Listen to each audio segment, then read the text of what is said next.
Hi, my name's Steve at Chandler Woodworks, and the point of this video today is to show you a better product for making your epoxy river table molds. So anyway, the name of this product is polypropylene, and of all the methods I've used over the years, it's by far the easiest, and I'm going to show you why. A lot of the videos out there, when I first started anyway, used products like melamine, and then you had to buy special mold release sprays to help remove your table and the epoxy portion of your table from the mold. And you had to buy them in addition, and the sprays were very expensive.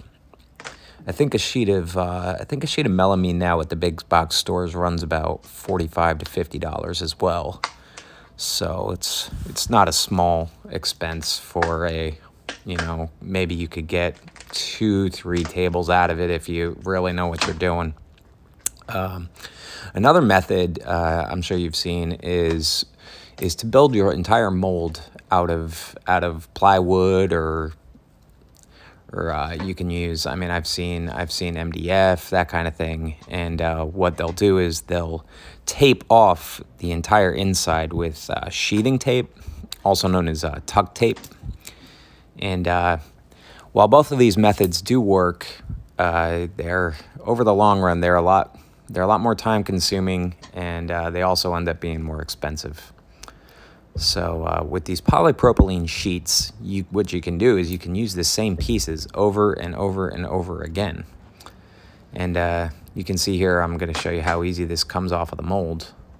And that's it. There's no mold sprays, there's nothing on this. It's just comes right off. Nothing sticks to this stuff.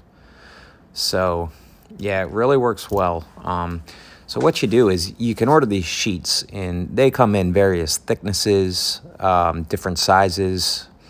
So what you can do is you get the sheet, whatever size is going to work for your project.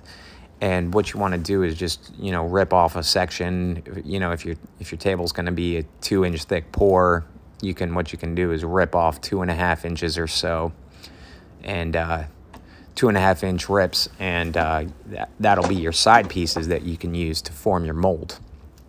And I'll be doing another video in the future about how to attach the strips around the piece that you're going to be building. But it's pretty self-explanatory if you watch the video. You just really, all you're doing is you're going to hot glue. So you're going to place your project on top of the flat sheet of polypropylene.